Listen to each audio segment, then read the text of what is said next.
Very good morning, my dear student. Hope you are well. Today, I am going to discuss about a part of capital budgeting decision. We have discussed in our previous period regarding various types of, that means various method of capital budgeting decision. সেগুলো কি আমরা একটু মনে করার চেষ্টা করি। প্রথমে দুটো ভাগে ভাগ করেছিলাম। আমরাকে বলেছিলাম, একটাকে আমরা বলেছিলাম ডিসকাউন্টিং মেথড, একটাকে আমরা বলেছিলাম নন discounting method.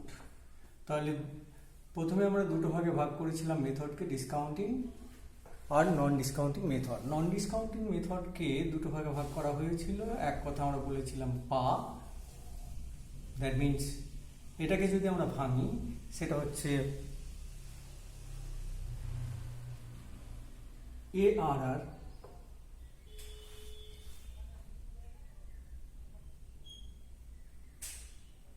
and PBP, payback period R ARR, এই দুটো ভাগে ভাগ করা হয়েছিল। আমরা আগের দিন payback period করেছি। আজকের আমরা যেটা করব সেটা হচ্ছে ARR মেথড। ARR মেথড কি? এক কথা আমরা বলছি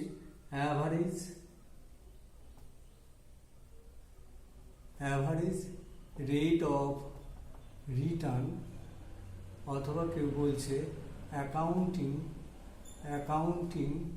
রেট অফ রিটার্ন। সেটা কি? অনেকটা ROI এর মতো, রিটার্ন অন ইনভেস্টমেন্টের মতো। অর্থাৎ এখানে ARR বলতে আমরা যেটা বুঝি সেটা হচ্ছে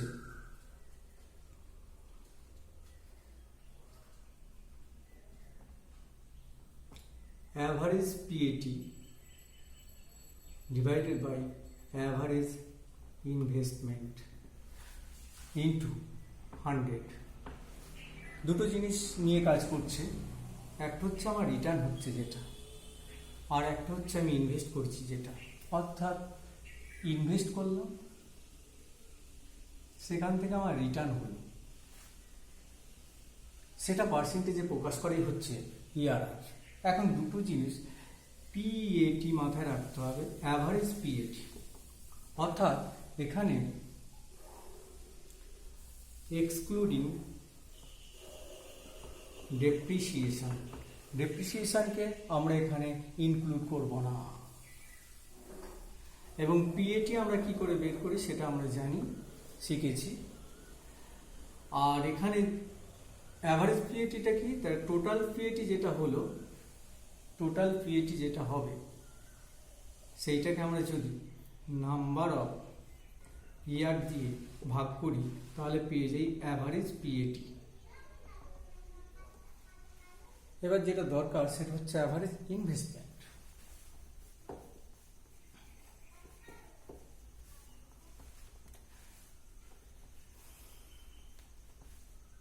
অ্যাভারেজ ইনভেস্টমেন্ট বিষয়টা কি? সেটা হচ্ছে আমরা যে অ্যাসেট ক্রয় করছি সেটাকে এস্টাবলিশ করছি, তাহলে ইনিশিয়াল কস্ট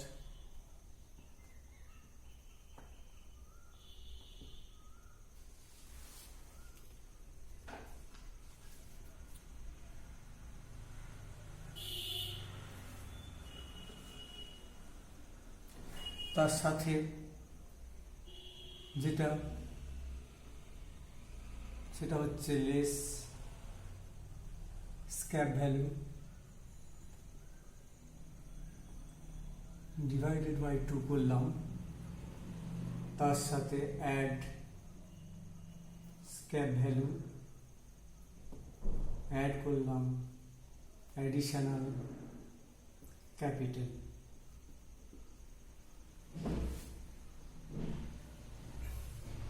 ইনিশিয়াল কস্ট এখানে দুটো জিনিস হতে পারে, একটা হচ্ছে পারচেজ প্লাস হচ্ছে সেট আপ, দুটো মিলে তৈরি হচ্ছে ইনিশিয়াল কস্ট। তাহলে আমরা কি পেলাম? অ্যাভারেজ ইনভেস্টমেন্ট বলতে বোঝানো হচ্ছে initial cost minus investment minus scrap value divided by 2, তার সাথে আবার পরেতে আবার স্ক্র্যাপ ভ্যালু যোগ করব এবং অ্যাডিশনাল ক্যাপিটাল যদি কিছু আবার আনা হয় তাহলে সেটাও এখানে অ্যাড করতে হবে। এই করে আমরা পেয়ে গেলাম অ্যাভারেজ ইনভেস্টমেন্ট। তাহলে বোঝা গেল অ্যাভারেজ ইনভেস্টমেন্ট আর অ্যাভারেজ পিএটি। এখন এর উপর বেস করে আমরা আমাদের অঙ্কটা করার চেষ্টা করছি। অঙ্কটা হচ্ছে খুবই সিম্পল, দেওয়া আছে এখানে, বুঝতেই পারছো।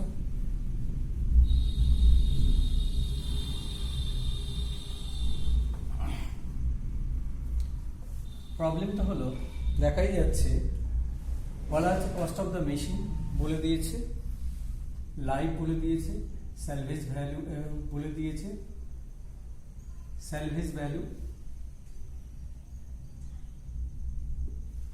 অ্যাডিশনাল ওয়ার্কিং ক্যাপিটাল বলে দিয়েছে, ট্যাক্স রেট বলে দিয়েছে। তাহলে এর উপর বেস করে আমরা অঙ্কটা করি। আর নিচে ইয়ার বলে দিয়েছে, তার ইবিডিআইটি বলে দিয়েছে। তো এখান থেকে আমরা যদি অঙ্কটাকে করার চেষ্টা করি, ইয়ার আছে, ইবিডিআইটি আছে, আমার দরকার যেটা, কি কি দরকার আমার এখানে, পিএটি এটা দরকার, সেটা কি অ্যাভারেজ ইনভেস্টমেন্ট, এই অ্যাভারেজ পিএটি, আর একটা হচ্ছে অ্যাভারেজ ইনভেস্টমেন্ট। এই দুটো জিনিস আমার এখান থেকে পেতে হবে। তাহলে পিএটিটা আগে এখান থেকে এটা বের করার জন্য প্রথম দরকার যেটা, সেটা হচ্ছে পিএটি বা ইএটি। ইবিডিআইটি বলা আছে, এখান থেকে ডেপ্রিসিয়েশনটাকে আগে বাদ দিই,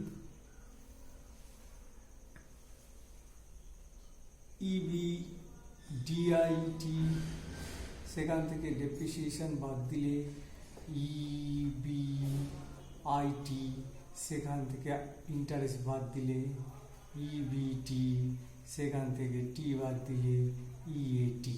এই তো হচ্ছে ব্যাপার। তাহলে ডেপ্রিসিয়েশন বের করতে হবে। কী করে বের করব?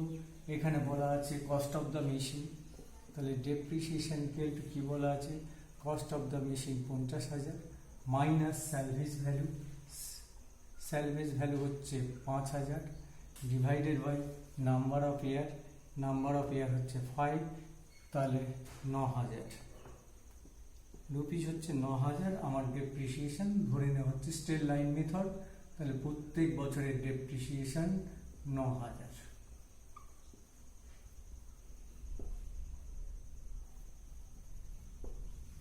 দ্যাট ইজ স্ট্রেট লাইন মেথডে এসএলএম মেথড। এখন যেটা করতে হবে, এখানে যেহেতু ইন্টারেস্ট নেই, আমরা সরাসরি চলে যাচ্ছি কোথায়, ইবিটি। তাহলে ইবিটি কত হচ্ছে, এখান থেকে যদি আমরা বিয়োগ করি তাহলে ফিগারগুলো দাঁড়ায়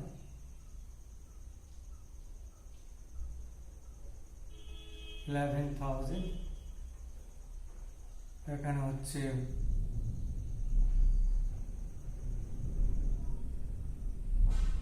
13,000, এখানে হচ্ছে 10,000, here 8,000, and lastly 15,000.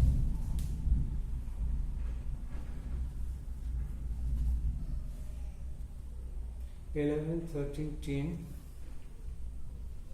$8, $15,000 আমরা পেয়ে গেলাম।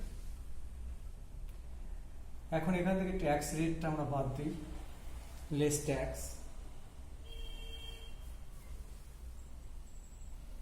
ট্যাক্স বলা আছে অ্যাট দ্য রেট অফ 30%, এখানে 3 এবং 33, 3,300,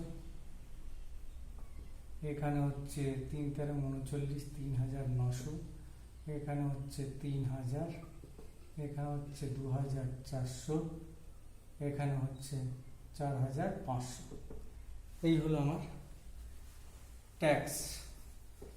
নেক্সট যেটা বের করতে হবে সেটা হচ্ছে ট্যাক্সটা বাদ দেবো, ইবিটি থেকে ট্যাক্স বাদ দিলাম, বাদ দিলে যেটা পাই ইএটি, সেই ইএটিটা কি, তাহলে 11,000 মাইনাস 3,300, 7,700, 13,000 মাইনাস 3,900 9,100, এটা হচ্ছে 7,000, এটা হচ্ছে 5,600, এটা হচ্ছে 10,500। এই হলো ইএটি বা পিএটি।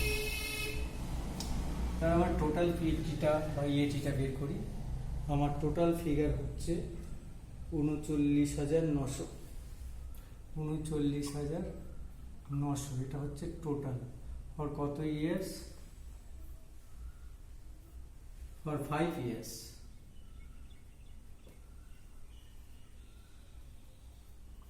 টোটাল 5 ইয়ার্সের জন্য আমার পিএটি এত, অতএব অ্যাভারেজ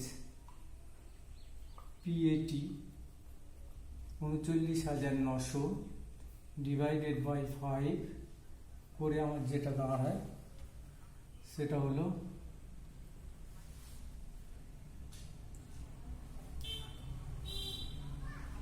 7,980। 7,980 হচ্ছে অ্যাভারেজ পিএটি। এবার যেটা দরকার, তাহলে আমরা এটা পেয়েছি, এখন যেটা দরকার অ্যাভারেজ ইনভেস্টমেন্ট। অ্যাভারেজ ইনভেস্টমেন্ট বের করার সূত্র আমরা আগেই বলেছি, এবার সেটাকে আমরা দেখি কিভাবে আমরা অ্যাভারেজ ইনভেস্টমেন্টটা বের করছি।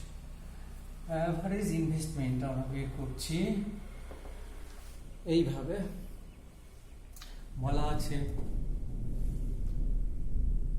তাহলে অ্যাভারেজ ইনভেস্টমেন্ট সমান হচ্ছে তাহলে কস্ট অফ দ্য মেশিন 50,000, সেখানে আর কিছু নেই, স্যালভেজ ভ্যালু আছে 5,000 ডিভাইডেড বাই 2 করলাম, প্লাস করছি স্যালভেজ ভ্যালু 5,000, আবার প্লাস করছি অ্যাডিশনাল ওয়ার্কিং ক্যাপিটাল 10,000।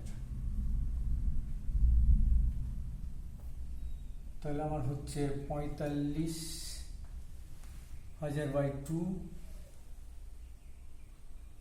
22,500, প্লাস হচ্ছে 15,000, তাহলে 22 আর 15 হচ্ছে 37,500। 37,500 হচ্ছে আমার অ্যাভারেজ ইনভেস্টমেন্ট। এবার অতএব ইআরআর ইকুয়াল টু আমরা কি বলেছি, average PAT divided by average investment into 100। তাহলে average PAT 7,980, average investment 37,500 into 100 করে যে ফিগারটা দাঁড়াচ্ছে আর কি। তাহলে যেটা দাঁড়ায় সেটা হচ্ছে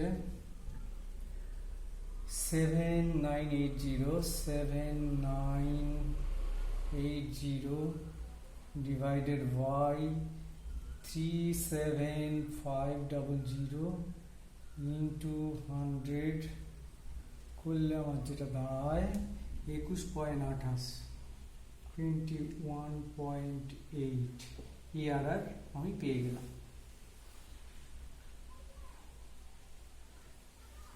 this is the percentage of ERR. এই হলো ইআরআর এর মূল বিষয়। এখন এর সাথে যে জিনিসটা আমাদের অবশ্যই জানতে হবে সেটা হচ্ছে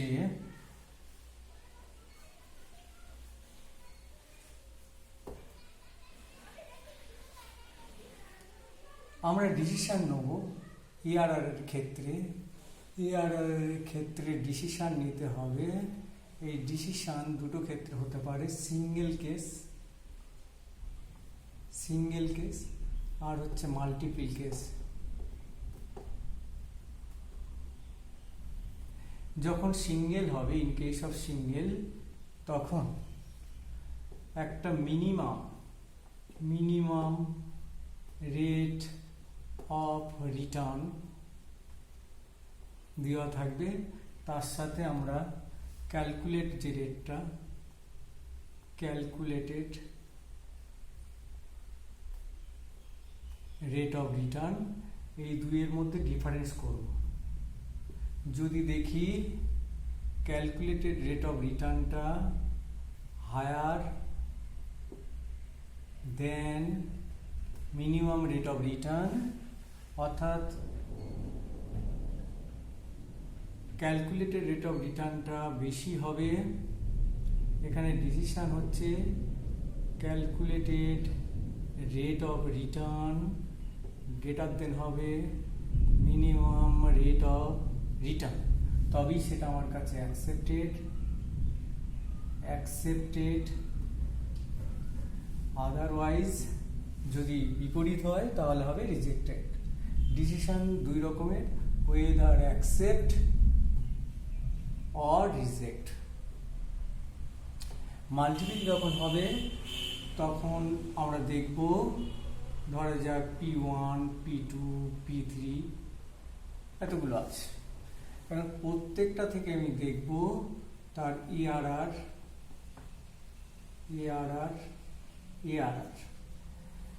যার ERR বেশি হবে, whose ERR is greater or more,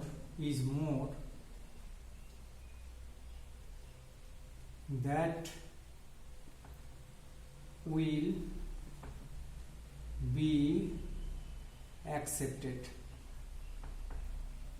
তাহলে আমরা ডিসিশনের ক্ষেত্রে দুটো জিনিস অবশ্যই মাথায় রাখতে হচ্ছে। ডিসিশন মানে হচ্ছে আমি গ্রহণ করব না বর্জন করব, whether I will accept or reject। দুটো ক্রাইটেরিয়া আছে, একটা হচ্ছে মাল্টিপল কেস আর একটা হচ্ছে সিঙ্গেল কেস। যদি সিঙ্গেল কেস হয় সেখানে একটা মিনিমাম রেট অফ রিটার্ন বলে দেওয়া থাকবে, অর্থাৎ একটা স্কেল বলে দেওয়া থাকবে। সেই স্কেলের উপরে যদি আমি উঠতে পারি, যদি আমার উপরে কোনো ফিগার পাই, দ্যাট মিনস ক্যালকুলেটেড ফিগারটা যদি মিনিমাম রেট অফ রিটার্নের থেকে বেশি হয় তাহলে আমার ক্ষেত্রে সেটা অ্যাকসেপ্টেবল, আর যদি না হয় তাহলে রিজেক্টেবল। আর আরেকটা হচ্ছে মাল্টিপল কেস। যদি মাল্টিপল কেস হয় তাহলে আমি দেখবো সেগুলো যে কটা প্ল্যান আছে প্রত্যেকটা র্যাঙ্ক করলাম, যার ERRটা বেশি হবে সেটাই আমার কাছে অ্যাকসেপ্টেবল, যার ERR কম হবে সেটা আমার কাছে রিজেক্টেবল। এই হলো simple case in case of ERR method. আশা করি ব্যাপারটা বোঝা গেছে।